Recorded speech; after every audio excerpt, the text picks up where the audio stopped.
जाति के नाम पर, क्षेत्र के नाम पर, भाषा के नाम पर बंटे हैं तो निर्ममता से कटे भी हैं। डिवाइड एंड रूल नारा दिया था अंग्रेजों ने, और अंग्रेज तो चले गए लेकिन अपने वचन छोड़ गए। ये वचनवंशी लोग हैं। यह समय बंटने का नहीं है, यह समय तो देश के बारे में प्रधानमंत्री मोदी जी की सोच के अनुसार कार्य करने का समय है।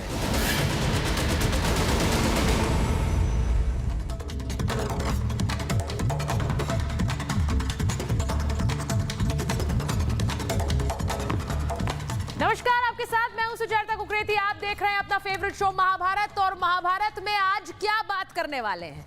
क्या योगी खेल पलटने वाले हैं? जी हां, आज सवाल यही कर रही हूं क्योंकि योगी आदित्यनाथ चुनावी सभाओं में गरज रहे हैं और बटेंगे तो कटेंगे की लाइन पर बोलने वाले योगी ने आज उस चुनावी नारे में दो और महत्वपूर्ण बातें जोड़ दी हैं। वो क्या बातें हैं वो भी आपको बताऊंगी, लेकिन ये भी आपको बताऊं कि योगी आदित्यनाथ ने आज चुनावी सभा से सीधे सीधे कह दिया कि साथ चलना है और मोदी के साथ चलना है। ये संदेश इसलिए जरूरी है क्योंकि उनके विरोधी ये बात बता रहे हैं कि मोदी और योगी के बीच एक खटपट है और एक बार फिर दिल्ली और यूपी के बीच दरार पड़ गई। लेकिन योगी आदित्यनाथ ने कैसे उसका जवाब दे दिया, आज इसको भी बताऊंगी। लेकिन पहले आपको एक तस्वीर दिखा देती हूं कि योगी आदित्यनाथ जो कि चुनावी सभा में आज झारखंड पहुंचे थे, उनके स्वागत में कैसे बुलडोजर लगा दिए गए, बुलडोजरों से स्वागत किया गया। ये जो आप तस्वीर देख रहे हैं, ये तस्वीर जरा फुल फ्रेम काटिए, आप दूर तक देख सकते हैं बुलडोजर आपको नजर आएंगे। और उनकी सभा में ये खास तौर से बुलडोजर मंगाए गए क्योंकि योगी आदित्यनाथ है और बुलडोजर उनके प्रशासन का प्रतीक बन गया है। तो योगी आदित्यनाथ की सभाओं में बुलडोजर से स्वागत हुआ है। तो योगी आदित्यनाथ और उनका काम कैसे बुलडोजर की पहचान ले चुका है, ये आज बिल्कुल साफ हो गया। लेकिन योगी की बटेंगे तो कटेंगे वाली लाइन पर आज उन्होंने एक महत्वपूर्ण संदेश और दे दिया। उन्होंने उसमें दो बातें और जोड़ दी। उन्होंने आज कहा कि जो लोग आज आपकी यात्रा रोक रहे हैं, कल घर के अंदर घंटी नहीं बजने देंगे। सोचिए, कल आपके घर के अंदर ना आप घंटी बजा पाएंगे ना शंख बजा पाएंगे। ये वाला हमला आज योगी आदित्यनाथ ने बोला है। उन्होंने कहा यह समय बटने का नहीं है, मोदी के साथ चलने का है। यानी सही रास्ता वो जिस पर मोदी चल रहे हैं और मोदी के साथ चलिए, तो अपनी ताकत का एहसास कीजिए। यह भी योगी आदित्यनाथ ने कहा और कहा कि जब जब बटे हैं तब निर्ममता से कटे हैं। योगी आदित्यनाथ ने कहा कि जाति के नाम पर आपको बटना नहीं है। अब सोचिए, योगी आदित्यनाथ का संदेश स्पष्ट है। विपक्ष ने जाति के नाम पर बांटा है, लेकिन आप नहीं बटेंगे और आप अपनी ताकत का एहसास कर लीजिए। योगी आदित्यनाथ सिर्फ यही नहीं बोल रहे थे, उन्होंने एक बड़ी महत्वपूर्ण बात बोली। आज जब वो चुनावी सभा में बोल रहे थे तो उन्होंने कहा यह समय बटने का नहीं है, यह समय मोदी के साथ चलने का है। इसका क्या मतलब है? योगी आदित्यनाथ स्पष्ट संदेश दे रहे हैं कि इस देश को अगर आगे चला सकता है तो वो नेता नरेंद्र मोदी हैं। इस देश को अगर किसी नेता की जरूरत है नेतृत्व के लिए तो वो नरेंद्र मोदी हैं। और जब योगी ये बात कहते हैं तो बहुत से विरोधियों को भी जवाब मिलता है जो ये बार बार कहना चाहते हैं कि नरेंद्र मोदी और योगी आदित्यनाथ में सब कुछ ठीक नहीं है, जो ये कहना चाहते हैं कि मोदी योगी को हटाना चाहते हैं, योगी मोदी के साथ उनकी बनती नहीं है। उन सब को भी जवाब आज योगी आदित्यनाथ ने दे दिया है। यह रिपोर्ट पहले देख लीजिए, उसके बाद महाभारत।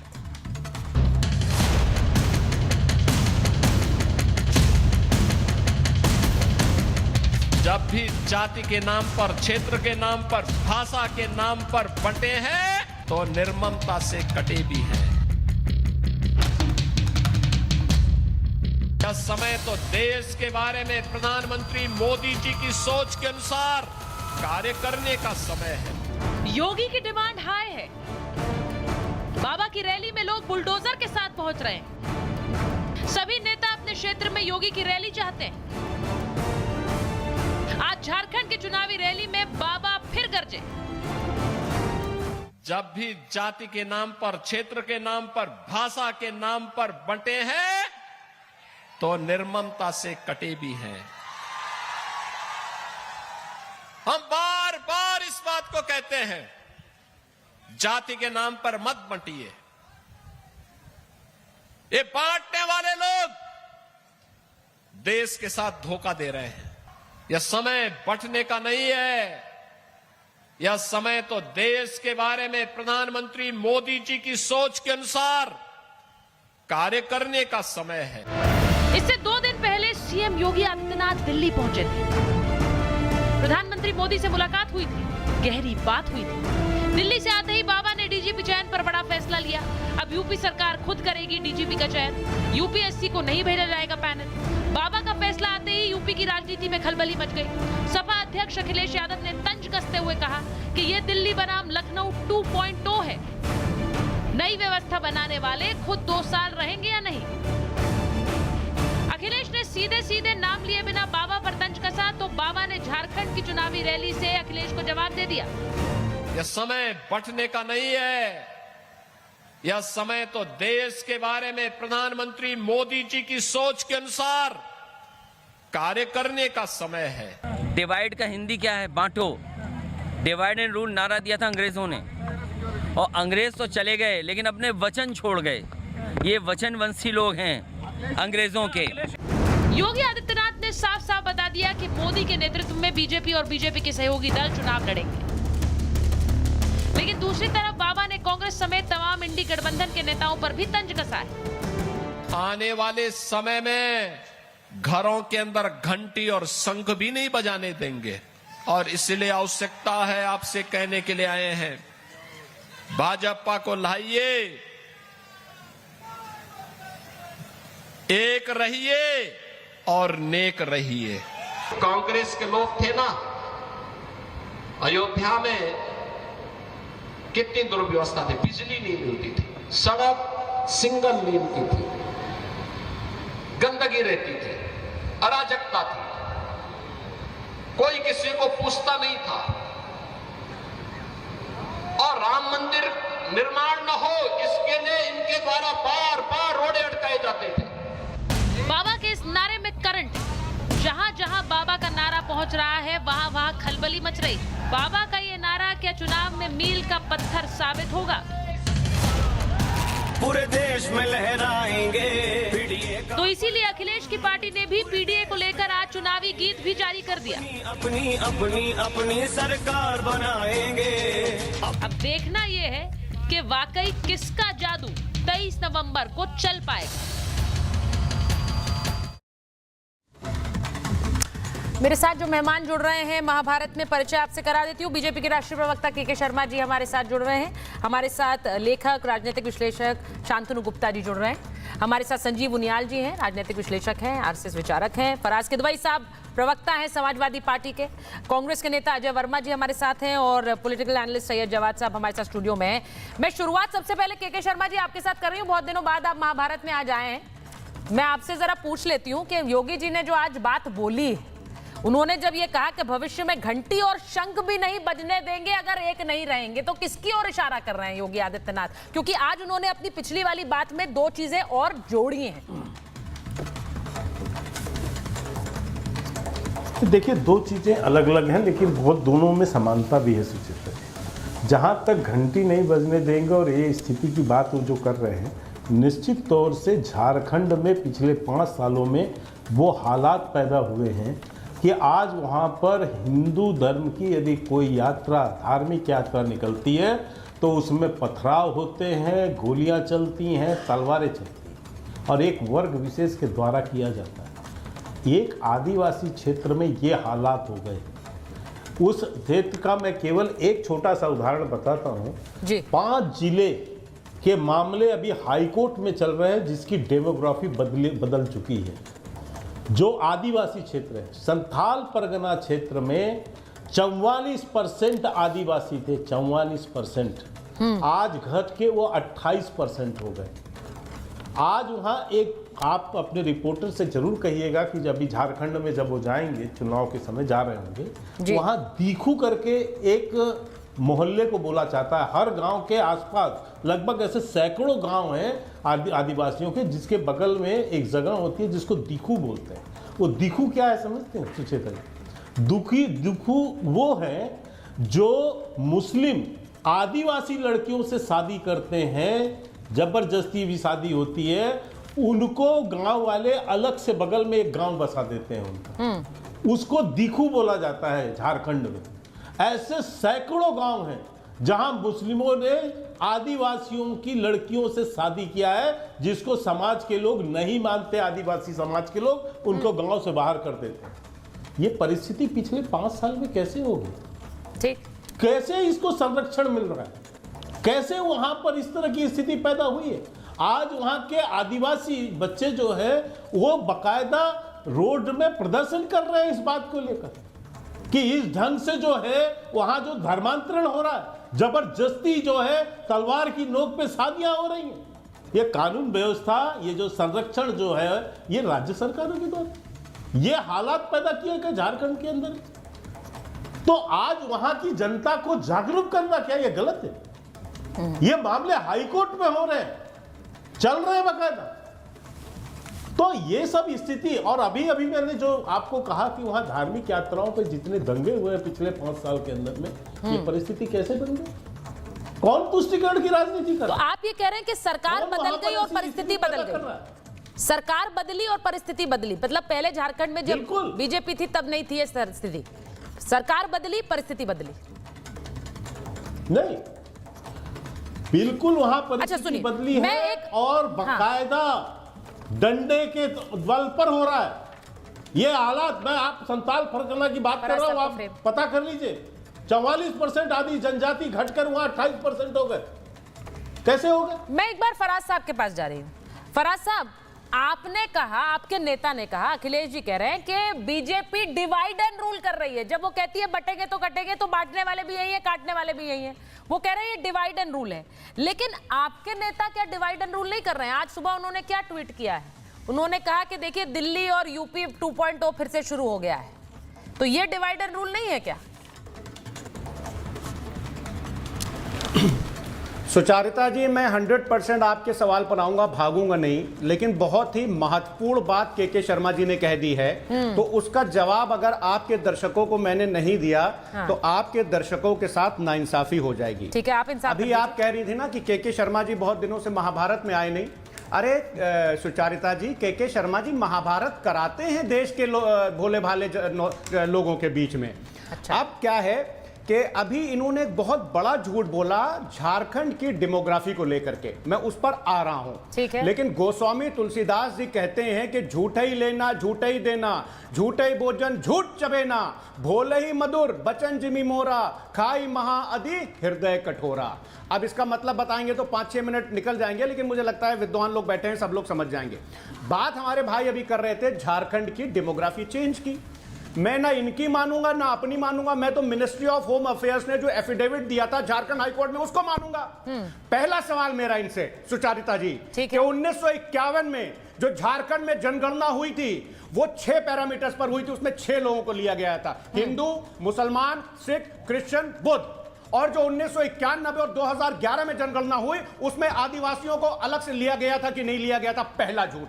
दूसरा झूठ मैं इनको ये बताता हूं सुचारिता जी, कि जो मिनिस्ट्री ऑफ होम अफेयर्स ने झारखंड हाईकोर्ट में जो एफिडेविट दिया उसका मैं आपको वर्बेटिज्म पढ़ के बता रहा हूं, क्योंकि एक भी वर्ड इधर उधर हो गया तो के शर्मा जी कहेंगे कि मैं झूठ बोल रहा हूं। लास्ट 3 सेंटेंस है जो डेमोग्राफी चेंज के बारे में भारत सरकार के एफिडेविट बोलता है। However it added quantum of decrease in tribal population because due to outward migration, ये होम मिनिस्ट्री बोल रही है, because of low child birth rate among tribals and because of conversion to Christianity। तो इसमें कहां से मुसलमान आ गए और कौन सा इस्लाम आ गया? मतलब कुछ भी करके सुचारिता जी भारतीय जनता पार्टी के प्रवक्ता नहीं, तो आउटवर्ड माइग्रेशन की जो बात आप कह रहे हैं, देखिए सुनिए मेरी बात, आउटवर्ड माइग्रेशन की बात क्या होती है? वो अपनी जगह छोड़कर जा रहे हैं, वो अपनी जगह छोड़कर क्यों जा रहे हैं? फराज साहब देखिए, इसके भी कई मतलब निकल सकते हैं। आपने तो बात बता दी है, लेकिन कोई अपनी जगह छोड़कर क्यों जा रहा है? क्या उसे मजबूर किया जा रहा है अपनी जगह छोड़ने के लिए? उस जगह पर क्या से उसे अपदस्थ किया जा रहा है? सवाल तो ये भी होगा, तो उसमें बहुत सारे सवाल जुड़ जाएंगे। मैं एक बार coming back to the topic, जो बात उन्होंने आज योगी आदित्यनाथ ने कही है, देखिए उनका नारा एक ऐसा है जिस पर बार बार आप लोगों ने नारे दिए हैं, बार बार आप लोगों ने नारे दिए, उस पर लगातार वो नारों को लेकर ही एक पूरी डिबेट हम कर चुके हैं, इतने नारों की बाहर आ गई। लेकिन शांतनु जी, मैं एक बात पर इसलिए आना चाहती हूं क्योंकि योगी आदित्यनाथ ने आज जो नारा दिया उसमें उन्होंने ये सीधे सीधे कहा है कि ये समय बंटने का नहीं है, मोदी के साथ चलने का है। अब ये उन लोगों को शायद थोड़ी इससे दिक्कत होगी जो बार बार ये कहना चाहते हैं कि दिल्ली और यूपी के बीच सब कुछ ठीक नहीं है, दिल्ली वर्सेस यूपी 2.0 आ गया है। डीजीपी की नियुक्ति को लेकर आज सुबह सुबह अखिलेश जी ने ट्वीट किया और आपको पता है पिछले दौरान भी कुछ ऐसा हुआ है जिसको लेकर बहुत सारी ऐसी चर्चाएं हुई। मेरा सवाल बस ये है कि 2 दिन पहले योगी आदित्यनाथ जी की एक बैठक हुई थी प्रधानमंत्री के साथ, उसके बाद आके उन्होंने निर्णय का अनाउंसमेंट किया है, उसके बाद भी जाकर लगातार वो ये नारा जो है चुनावी सभाओं में दे रहे हैं। ये जो नैरेटिव है कि एवरीथिंग इज नॉट ओके, आज इसको क्या ध्वस्त किया है योगी आदित्यनाथ ने झारखंड से? देखिए, उसको ना कि योगी आदित्यनाथ ने, इसको पार्टी की हर लीडरशिप ने ध्वस्त किया है। देखिए, विपक्ष के पास मुद्दा क्या है, वो क्या ये कहेंगे कि उत्तर प्रदेश में तो एक्सप्रेसवे बन रहे हैं, वो तो नहीं कह सकते। कि उत्तर प्रदेश में तो एयरपोर्ट बन रहे हैं, वो तो नहीं कह सकते। उत्तर प्रदेश 40 स्कीमों में सेंट्रल गवर्नमेंट की नंबर 1 है। उत्तर प्रदेश में घर मिल रहे हैं, करोड़ों लोगों को टॉयलेट मिल रहे हैं, ये तो अखिलेश नहीं कह सकते। तो क्या उनके पास क्या बचा? उनके पास अच्छा चलो कुछ तो टॉपिक नहीं है, मोदी को कैसे घेरें, योगी को कैसे घेरें, चलो इनमें एक आर्टिफिशियल सी लड़ाई लगवाते हैं। आपको पता है जब कोरोना का समय था तो नरेंद्र मोदी ने योगी आदित्यनाथ के बर्थडे पे ट्वीट नहीं करा। अरे ट्वीट नहीं करा, लड़ाई है दोनों में। बाद में पता लगा क्योंकि कोरोना का समय था, वह समय अच्छा नहीं था, उन्होंने फोन पे बधाई दे दी। तो ऐसे तो ये लोग पॉलिटिकल गणना करते हैं कि ट्वीट नहीं करा, वहां से फोटो हटा दिया, उसको यहाँ हटा दिया, माला में ऊपर 2 इंच कम था, नीचे था। तो जब आपको काम नहीं मिलता है तो आप क्या साइड के इशू देखने लगते हैं। देखिए, देश में पिछले 70 साल में 2 तरह की विचारधारा चली। एक है डिवाइड एंड रूल, जो ब्रिटिश ने कही उसे नेहरू ने कोऑप्ट करा, इंदिरा जी ने कोऑप्ट करा, अभी राहुल जी कोऑप्ट कर लिया। वो कहने जात बताओ। एक दूसरी विचारधारा चली जो तिलक ने कही, वीर सावरकर ने कही, हेडगेवार जी ने कही, फिर योगी आदित्यनाथ जी ने उसको एक नई शब्दावली दे दी कि भाई साथ में रहोगे तो आगे बढ़ोगे। और अब बांग्लादेश में देखा, बांग्लादेश में जब किसी को मारने पहुंचे कट्टरपंथी, तो उन्होंने ये नहीं पूछा कि तुम ब्राह्मण हो कि दलित हो, हिंदू हो तो काट डाला, हिंदू हो तो मार डाला, हिंदू हो तो घर से बाहर निकाल दिया। इसी बात को उन्होंने चिन्हित करा कि भाई साथ में रहोगे तो देश की उन्नति होगी, अगर नेक समाज साथ में रहेगा तो उन्नति होगी।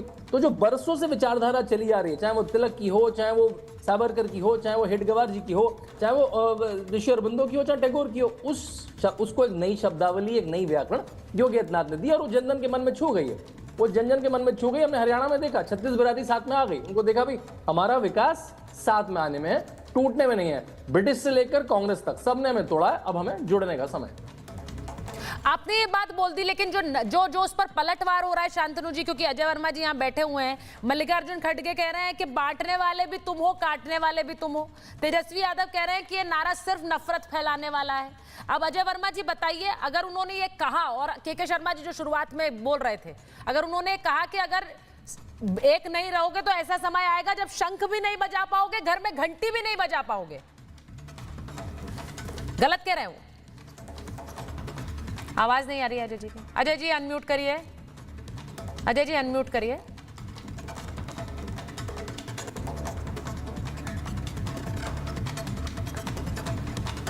अरे अजय जी, आप तो म्यूट अनम्यूट के फेर में से ही निकल पा रहे हैं। अब कैसे हम डिबेट को आगे बढ़ाएंगे? मैं वापस आती हूँ आपके पास, मैं वापस आ रही हूँ। फराज जी, मुझे पता है आप बोलना चाह रहे हैं, लेकिन एक बार मैं स्टूडियो गेस्ट से बात, एक रिएक्शन ले लेती हूँ। और संजीव जी और जवाद साहब, ये जो बात उन्होंने बोली है, उससे पहले मैं एक बार जरा ये भी बताना चाहती हूँ कि उन्होंने आज कहा क्या है। जरा इस बयान को भी सुनिए जो योगी आदित्यनाथ ने आज की रैली में दिया, और उसके बाद इस डिस्कशन को आगे बढ़ाते हैं। उन्होंने आज सीधे सीधे कहा है कि अगर एक नहीं रहोगे, अगर एक रहोगे तो जो लोग पत्थर बरसाते थे वो रास्ता साफ कर देंगे। ये बड़ी बात भी उन्होंने कही। मैं जरा सुनवाना भी चाहती हूं कि योगी आदित्यनाथ ने क्या कहा है। उन्होंने कहा एकजुट रहोगे तो आपकी ताकत बढ़ेगी और पत्थरबाज आपको देखकर खौफ खाएंगे, पत्थरबाज झाड़ू लगाकर आपका रास्ता साफ करेंगे। चेतन, इस ब्रेकिंग को चला दीजिए।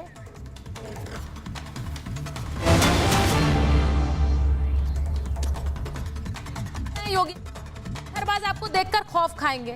वो इसलिए शंख और घंटी की बात कर रहे हैं क्योंकि पिछले कुछ दिनों में त्योहारों के समय में जिस तरह से रैलियां निकली, जिस तरह जुलूस निकले, उन पर हमले हुए, उन्होंने कहा पत्थरबाज आपको देखकर खौफ खाएंगे। जरा सुन लीजिए एक बार क्या कह रहे हैं, उसके बाद मैं आ रही हूं, सुनाइए जरा। करके ताकत का एहसास कराइए और ताकत का एहसास कराएंगे। जो ये पत्थरबाज हैं सड़कों पे आपके लिए झाड़ू लगा करके रास्ता साफ करते हुए दिखाई देंगे। ये बजरंगी पताका हर घर में फहराई हुई दिखाई देगी और उस ताकत का एहसास कराने के लिए ही ये चुनाव आपके पास है। बंटिए मत जातियों में, बटिए मत जातियों में। अब वो ये कह रहे हैं। अब मुझे इस बयान का उनका इंटरप्रिटेशन पहले संजीव जी आपका, फिर जवाब साहब आपका बताइए। सुचारिता बड़ी क्लियर सी बात है। हाँ। संगठन गढ़े चलो, सुपंथ पर बढ़े चलो, भला हो जिसमें देश का वो काम सब किए चलो। जो देश की बात करता है, नैतिकता की बात करता है, एकजुट रहने की बात करता है, तो उसको बिल्कुल क्लैरिटी से नजर आता है क्या कहना चाहता है वो।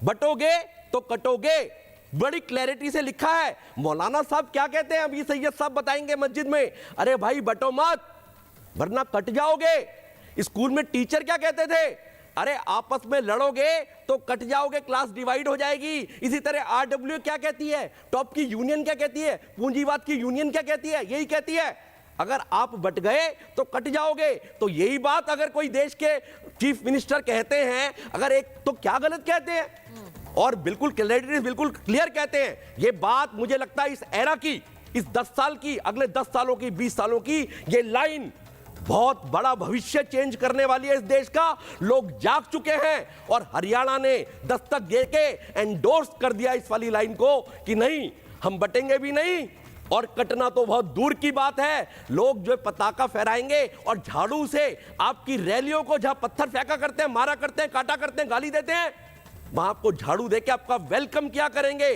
शंखनाद बजा करेंगे, घंटी बजा करेगी घरों में, जिसका खतरा बिल्कुल मंडरा रहा है। जब तक आप बटे रहेंगे, डिवाइड होते रहेंगे, जातियों में, समाज में आपस में छोटी बड़ी जातियों को लेकर डिवाइड होते रहेंगे, तो हमेशा से यही कहा गया है कि आप एकजुट होकर बढ़े और इस देश को वैभव पर लेकर जाएं, परम वैभव पर लेकर। ये वाला जो नारा है जवाद साहब, ये बहुत लोग कह रहे हैं कि खेल बदलने वाला है। हरियाणा में जैसे बदला है, महाराष्ट्र में भी और झारखंड में भी। अब झारखंड में भी योगी आदित्यनाथ की बहुत डिमांड है, लोग कैंडिडेट्स बोल रहे हैं उनकी रैलियां हमारे क्षेत्र में कराई जाएं। महाराष्ट्र में भी यही हाल है, ये भी कहा जा रहा है। अब मुझे बताइए कि ये जो उन्होंने नारा दिया, उसमें आज उन्होंने जो एडिशन किया है कि शंख भी नहीं बजा पाएंगे, घंटी भी नहीं बजा पाएंगे, ये शायद एक डर है एक आम हिंदू का जिसके त्योहारों पर हमला हो रहा है।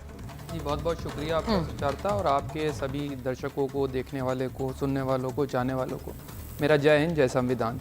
देखिए, जब से 4 जून के बाद रिजल्ट आए, उसके बाद से पूरी भारतीय जनता पार्टी और संघ परिवार के अंदर एक बेचैनी है और उसका बड़ा मैसेज जो है वो उत्तर प्रदेश से मिला और एक बड़ा मैसेज जो है वो महाराष्ट्र से भी मिला। ये 2 बड़े मैसेज जो हैं वहाँ से आए और ख़ास तौर से जब से फैज़ाबाद की सीट हारे हैं तब से अलग बेचैनी है, बौखलाहट है।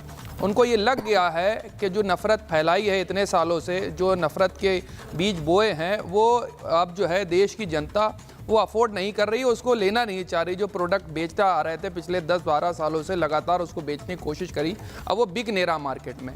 लोग अभी कह रहे थे बहुत अच्छी बात करी, नारे तो दूसरी तरफ से भी दिए गए, जुड़ेंगे तो जीतेंगे, वो नारों का समर्थन नहीं करेंगे। अच्छा, अब हैरत की बात यह है घंटियां नहीं बजेंगी, शंख नहीं बजने देंगे।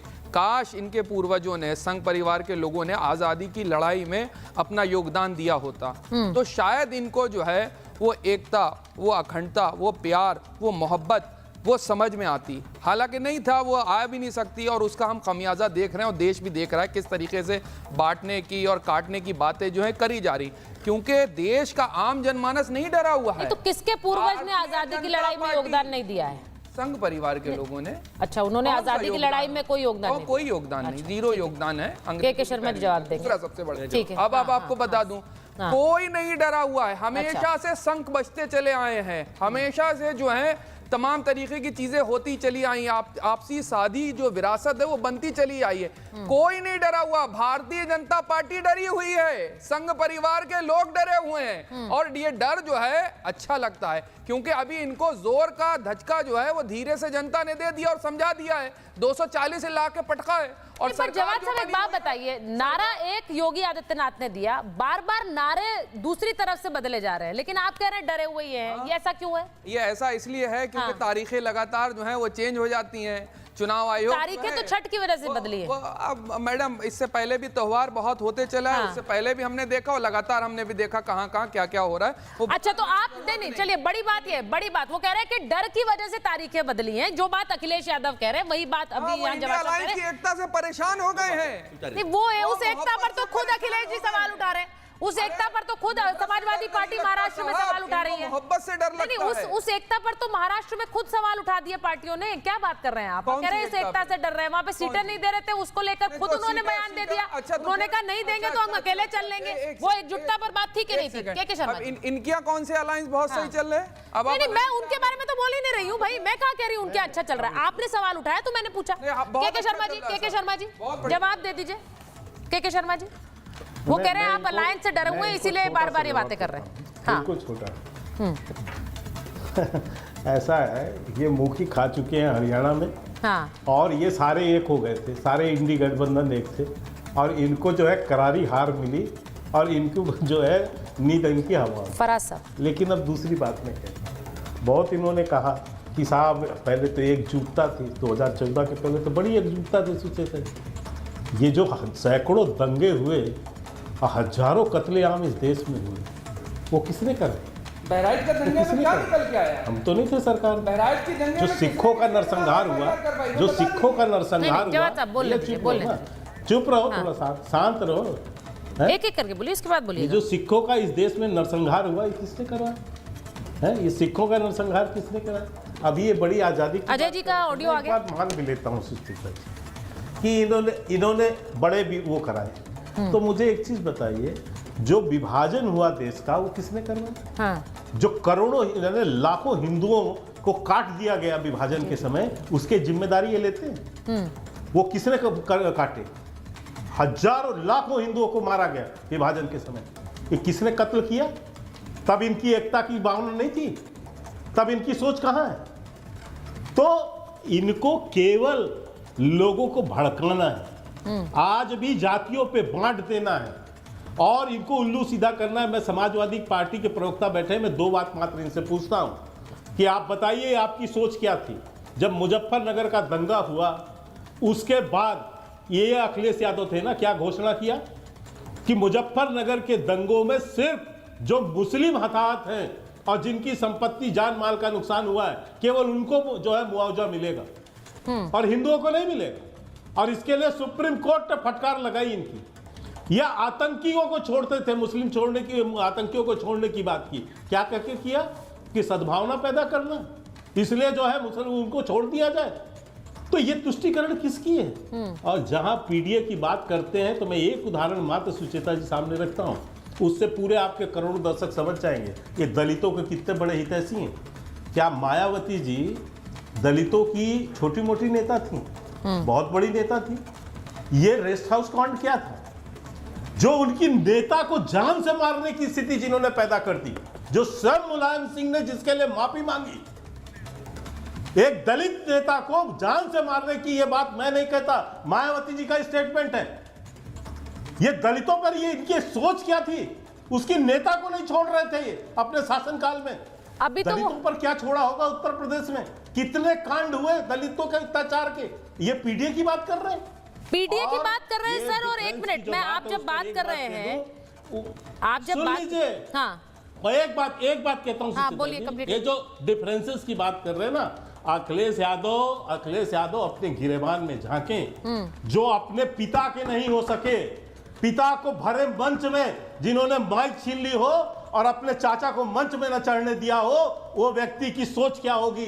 उसकी सोच में तो विभाजन ही है। देखिए मैं एक बात बताऊं, आज अखिलेश यादव की पार्टी ने एक गाना भी लॉन्च किया, उन्होंने ट्वीट भी किया। फराज साहब आप जानते ही होंगे, वो कह रहे हैं अब जो हक हमारा मारेंगे, जो जोड़ के हाथ न मांगेंगे, हम बांध के मुट्ठी तानेंगे, क्या एकता की होती ताकत अब दुनिया वाले जानेंगे, हक लेकर ही हम मानेंगे। अब ये गाना, अब सोचिए वहां पे वो एकता की बात कर रहे हैं कि बटेंगे तो कटेंगे, तो यहाँ पर ये गाना लॉन्च कर रहे हैं, वो भी वो एकता की बात कर रहे हैं, कह रहे हैं अब हम हाथ नहीं जोड़ेंगे, मुट्ठी बांधकर अब जवाब देंगे। तो ये वाली बात हो रही है दूसरी तरफ से। एक बार मैं जरा शांतनु जी बोलना चाह रहे हैं। शांतनु जी बोलिए। शांतनु जी वो भी वहां से एकता की बात कर रहे हैं, वो बड़ा क्लियर है कि पीडीए वाला उनका मॉडल हराएगा। हाँ बोलिए। जी, ये किसकी एकता है? मैं इसकी कुछ स्टेटमेंट में सुन रहा था समाजवादी पार्टी के। महबूब अली जो अमरोहा से विधायक हैं समाजवादी पार्टी के, उन्होंने कहा मुसलमानों की इतनी जनसंख्या बढ़ जाएगी और उस जनसंख्या के सारे 2027 का चुनाव जीत लेंगे। तो ये एकता कहाँ पे दिख रही है? एसपी के एमएलए हैं राइस शेख जी, उन्होंने कहा महाराष्ट्र में 5% मुस्लिम रिजर्वेशन एमबीए को घोषित कर देना चाहिए। तो हमें दिख रहा है कौन सी एकता की बात कर रहे हैं।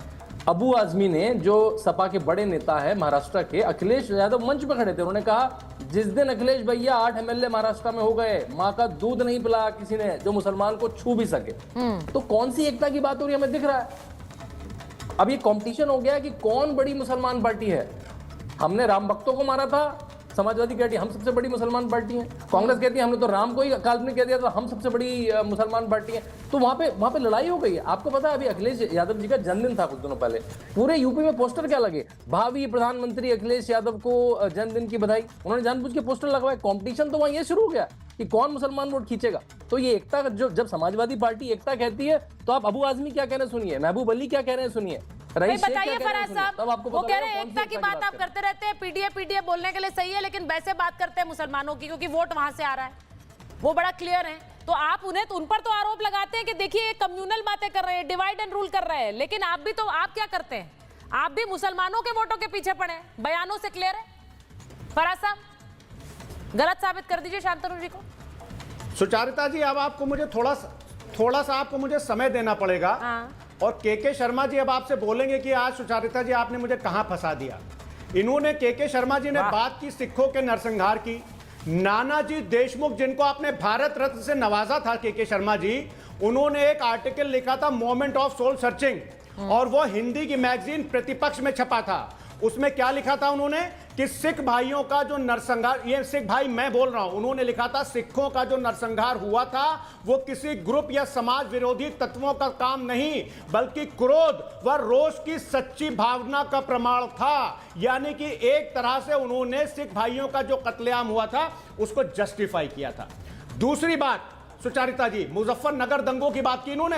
विक्रम सैनी भारतीय जनता पार्टी का MLA, he was the only convicted MLA in that rights, जिसको कि माननीय कोर्ट ने सजा दी मुजफ्फरनगर दंगों की, वो भारतीय जनता पार्टी का एमएलए था। क्या बात कर रहे हैं के शर्मा जी आप? और तीसरी बात, हमारे शांतनु भाई ने क्या भी बोला, दलितों की बात। अरे साहब, social justice and empowerment ministry की अभी ये रिपोर्ट आई है, बिल्कुल नई सुचारिता जी। इसके हिसाब से आज की तारीख में जो दलितों पर सबसे ज्यादा अत्याचार हो रहे हैं, वो अगर कहीं हो रहे हैं तो कहां हो रहे हैं? आजादी के स्वर्णिम काल में इस उत्तम प्रदेश में। शांतनु भाई ने बात कही कि कुछ उत्तर प्रदेश में बड़ा अच्छा चल रहा है। यह किताब मैंने नहीं छापी है और ना ही छापी है ये समाजवादी पार्टी के दफ्तर ने। यह किताब छपी है होम मिनिस्ट्री से। इसके पेज नंबर 180 पर लिखा हुआ है कि मैटरनल मोर्टेलिटी रेट अगर इस देश में सबसे ज्यादा कहीं है तो 18 स्टेट्स का सर्वे हुआ, उसमें उत्तर प्रदेश 16वें नंबर पे। Infant mortality rate page number 187, 36 में से 36वें नंबर पर। मोर्टेलिटी रेट पेज नंबर 188, 36 में से 36वें स्टेट पर। और सुनाओ आपको, स्टंटेड चिल्ड्रन, अंडरवेट चिल्ड्रन, मतलब कितने पैरामीटर्स लीजिएगा। और ये सारे पेज नंबर मैं आपको बता रहा हूं, चुनौती देता हूं कि इसमें से एक चीज गलत होगी तो मैं डिबेट में आना छोड़ दूंगा। भाई चुनौती एक्सेप्ट करेंगे आप के शर्मा जी। मैं एक बार अखिलेश यादव का भी आरोप सुना रही हूं, उन्होंने क्या हमला बोला है, एक बार सुन लीजिए जरा। अखिलेश यादव ने सीएम योगी पर निशाना साधते हुए कहा कि उपचुनाव में योगी वोट नहीं पड़ने देंगे। वो कह रहे हैं इनका काम वोट ना पड़ने पाए तभी बनेगा। वो कह रहे हैं बूथ चिन्हित कर रहे हैं इनके लोग, वो पहचान कर रहे हैं बूथ्स की। इनका काम है कि काम को रोक दो और तोड़ दो, मतलब यही उनका नारा है कि काम को रोक दो तोड़ दो। बीजेपी कुछ भी कर ले, उपचुनाव हारेगी, ये वोट नहीं पड़ने देंगे, ये कह रहे हैं अखिलेश यादव। अब मुझे इसका जवाब सीधे पहले चाहिए कि क्या ये जो कह रहे हैं, मैं एक बार अजय वर्मा जी के पास जाऊं, उनका ऑडियो ठीक नहीं था इसलिए अभी तक उनके पास जा नहीं पाई। अजय जी, मैं उम्मीद कर रही हूं कि अब आपका ऑडियो हम तक आएगा। बहुत सारे गंभीर आरोप है, योगी आदित्यनाथ का बयान है। जी के शर्मा जी, मैं आ रही हूं आपके पास, लेकिन उनके पास गई नहीं हूं। अजय जी जरा बता दीजिए। जी पता नहीं मेरा ऑडियो खराब था या कर दिया गया है, तो फिर गॉड नोज बेटर। लेकिन मैं ये बताना चाहता हूं, भाई आप हमेशा यही सोच के साथ क्यों आते हैं? हम क्यों आपका ऑडियो खराब करेंगे? हम आपको बुलाया है तो सुनने के लिए बुलाया ना। हाँ बोलिए बोलिए। मैं ये बताना चाहता हूं कि देखिए पाठ्यक्रम वही है, शाही बदली गई है। 2014 से जो पाठ्यक्रम भाजपा का था, हाँ। रंग वही है। झारखंड में जाके शाही बदल दिया, महाराष्ट्र में जाके शाही बदल दिया। इनके पास कोई और एजेंडा नहीं है।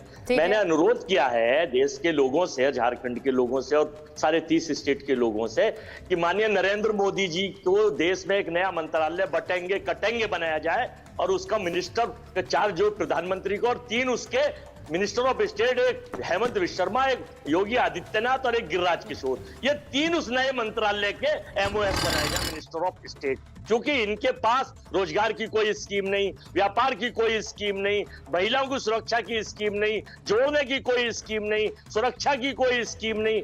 वर्ल्ड हैप्पीनेस में हम फेलियर हो गए, वर्ल्ड हंगर इंडेक्स में हम फेलियर है। लेकिन झूठ बोलो, जोर से बोलो, बार बार बोलो, रोज बोलो, क्योंकि ये नॉन बायोलॉजिकल लोग हैं और इनके नॉन बायोलॉजिकल प्रवक्ता और शिष्य जो विभिन्न भेष भाषा में और विभिन्न रूप धरे हुए बैठे हैं, वो जोर से बोलते हैं और झूठ बोलते हैं। आंकड़ों की बाजीगरी पे बात नहीं करते कि आंकड़ों की झूठी बाजीगरी, केवल नैरेटिव सेट करते हैं। इस नैरेटिव से हिंदुस्तान की जनता। अच्छा अजय जी, ये आपने जो आज सुझाव दिया है कि एक मिनिस्ट्री ही बना दो, बटेंगे तो कटेंगे मिनिस्ट्री, और इसमें जो 3 आपने नाम दे दिए कि ये उसके उस मंत्रालय में काम करे, ये बात बड़ा क्लियर है कि कांग्रेस यानी इन 3 नामों से बहुत खौफ खाती है। उसमें एक योगी आदित्यनाथ है, एक हेमंत विश्व शर्मा है और एक गिरिराज सिंह है। खौफ खाते हैं कि नहीं खाते हैं, पहले ये बता दीजिए। इन तीनों का नाम लेकर आपने कहा। अब ये हाँ संजीव जी बोला चाह रहे, संजीव जी। हाँ वर्मा जी बोलिए बोलिए बोलिए। वर्मा जी को मैं बताना चाहता हूं सुचारिता, लास्ट मुझे अच्छे से याद है, रिपब्लिक वाले जब बैठे हुए थे रिपब्लिक स्टूडियो में वर्मा जी, और हरियाणा का जब पहले घंटे में बहुत जबरदस्त जो है कांग्रेस ऊपर चली गई थी, उसके बाद आज दोबारा नजर आए। तो मैं समझ पा रहा हूं कि एनर्जी इतनी बटोरने के बाद दोबारा से आए हैं, पर अभी रिजल्ट आ जाएंगे हुजूर आला दोबारा से। दूसरी बात, मुझे लगता है कि आप गलत कर रहे हो। आप जो है बटोंगे और कटोंगे, बटेंगे और कटेंगे वाले प्लेटफॉर्म में उस पिच पर आके खेलने आ गए हो। और आप बिल्कुल ठीक कह रही सुचारिता, आप इतनी बुरी तरह डर चुके हैं इन 3 नामों से, और ऐसे दर्जन नाम और भी हैं जिनसे कि आपको बचना चाहिए, पर आप उनका नाम मिनिस्ट्री में ले रहे हैं। तो आपने अच्छा सजेशन भी दिया है करोड़ों लोगों को। इस मेरे को लगता है कि महाभारत के माध्यम से सुचारिता जी ने नोटिस भी किया है कि आपको ये 3 नाम और वहां के बहुत बड़ा जो है अपने आप में लग रहा है कि बहुत बड़ा खतरा है आपके ऊपर। तो वर्मा जी हरियाणा वाली हार को डाइजेस्ट करके दोबारा आए हो, बधाई है आपको। अच्छा वो जो हमला उन्होंने किया है, जो हमला अखिलेश यादव ने किया है, एक मिनट अजय जी, जो हमला किया है उस पर के शर्मा जी का जवाब ले लेती हूँ। हमला कर रहे हैं वो कह रहे हैं वोट ही नहीं पड़ने देंगे, बूथ्स को पहचान कर रहे हैं कि वहां वोट ना पड़े, यही एक तरीका है कि आप लोग जीतेंगे, वरना जीतने ही वाले हैं, जीत नहीं पाएंगे आप उपचुनाव। के शर्मा जी नहीं, वो सारे आरोप लगाएंगे अखिलेश यादव, क्योंकि हार साफ दिख रही है तो उनको झूठ बोलना है। आज तो मैं देख रहा था कि जो संजय राउत भी आरोप लगाने लगे थे, लेकिन मैं समाजवादी पार्टी के प्रवक्ता ने स्पेसिफिक 2 बात बोली तो मैं उसका जवाब जरूर देना चाहता हूँ। इन्होंने सिख नरसंहार की जब घटना हो इसकी बात कर, तो चेता जी मैं यदि गलत नहीं हूँ तो शायद आपने अपने न्यूज चैनल में चलाया है, न्यायालय में केस चल रहा है और किसको सजा याफ्ता किया जा रहा है, सज्जन सिंह वर्मा, जगदीश टाइटलर, ये किसके हैं? ये क्या राजीव गांधी ने ये नहीं कहा था कि बड़ा पेड़ गिरता है तो धरती हिलती है? ये कौन थे? ये समाजवादी प्रवक्ता को याद नहीं होगा, इनका मेमोरी शॉर्ट है। दूसरा, अभी इन्होंने कहा कि मुजफ्फरनगर के दंगों में कौन पकड़ा गया? एक आदमी पकड़ा गया। कौन पकड़ा गया? वो भाजपा का था। अरे साहब, आजम खान साहब तो उस समय जिसकी हत्या हुई उसी को गुनाहगार बताए बैठे थे, और आपने ऐलान किया था या नहीं किया था? इस पर आप चुप्पी साध गए कि मुआवजा केवल मुसलमानों को मिलेगा, और सुप्रीम कोर्ट से फटकार खाए थे या नहीं खाए थे? क्या आतंकवादियों को छोड़ने के लिए आपको हाई कोर्ट से फटकार मिली थी या नहीं मिली थी? ये चीजें क्या, ये गौड़ हो गई? ये आपकी करतूतें ने क्या? मुलायम सिंह ने 2017 के चुनाव में कहा कि यदि मुझे और भी राम भक्तों पर गोली चलानी होती, राम भक्तों पर तो मैं चलाता। करेक्ट कर दूं या किसका था? और मैं इतना पूछना चाहता हूं, कि क्या ये सच नहीं है कि मुलायम सिंह यादव से क्या माइक छीना था अखिलेश यादव ने भरे मंच में, भरी सभा में? क्या शिवपाल यादव के संदर्भ में क्या क्या बोला है? क्या ये सच नहीं है? जोर से बोलो, ये बार बार किसके बोलो, से बिना झूठ बोल रहे सबूत हो आप? बोलो। वो फराज किससे साहब झूठ से बोल बात रहे कर हो रहे हैं, आप? अपने स्क्रीन पर लीजिए। मैं इसलिए आपको कहता हूं, भैया भैया बीच में रहिए, मैं कोई बात बगैर तथ्यों के नहीं बोलता और बिना तथ्यों के नहीं बोलूंगा। और आप कम से कम मत बोलिए आप कहीं कुछ नहीं है, ना आप कांग्रेस में है ना बाहर है, कहीं कुछ नहीं है, शांत रखिए। आप कहीं कुछ नहीं है, केवल चिल्लाने के लिए आते हैं, आपको कुछ पता भी नहीं होता है, तो शांत रहिए। मैं केवल इतना सा बात बता दूं कि इनकी आज अखिलेश यादव की हालत उत्तर प्रदेश में इस तरह खराब है कि उनको डर हो गया है, मंत्री श्रीमती कि उनको डर हो गया है, इसलिए वो तरह तरह के बहाने बनाने की कोशिश है। थी पहले अब तो ये इंडी वाले ये जो बात अभी कही से गई आज ईवीएम पर आ अखिलेश जी ने गए। कहा, सुनिए। आज संजय राउत का बयान ईवीएम पर है।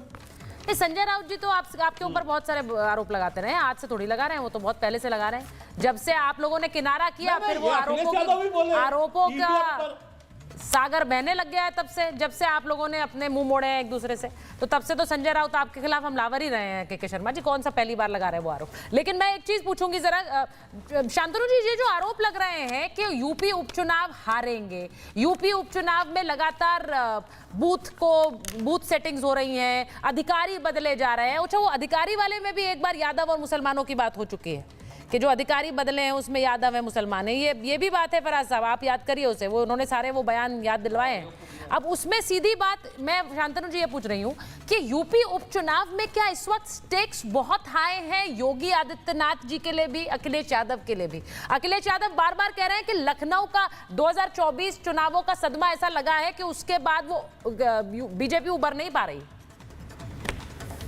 देखिए, मैंने जब तक देखा है भाजपा चुनाव, चाहे म्युनिसिपल हैदराबाद म्युनिसिपल का चुनाव हो, चाहे मुनपर का चुनाव हो, हरियाणा का हो, चाहे जनरल इलेक्शन हो, बहुत जोर शोर से लड़ती है। तो वो हर चुनाव में उसका स्टेक लगा होता है और उस पर कोई रेफरेंडम भी नहीं है, वो सारे चुनाव जोर से लड़ते हैं। हाँ, 10 चीज़ों का चुनाव है, क्योंकि 24 में उत्तर प्रदेश में उनकी भाजपा की जो परफॉर्मेंस अच्छी नहीं रही, तो शायद वो अच्छा करना चाहेंगे। देखिए, ये जो 10 सीटों की संरचना समझनी चाहिए कैसी है। 10 सीटों में 3 सीटें भाजपा ने जीती, 1 निषाद पार्टी ने जीती, और जो 6 सीटें हैं उसमें से 5 समाजवादी ने जीती, 1 उनके गठबंधन के साथी आरएलडी तो उनके साथी जीती, यानी 4-6 का स्कोर था।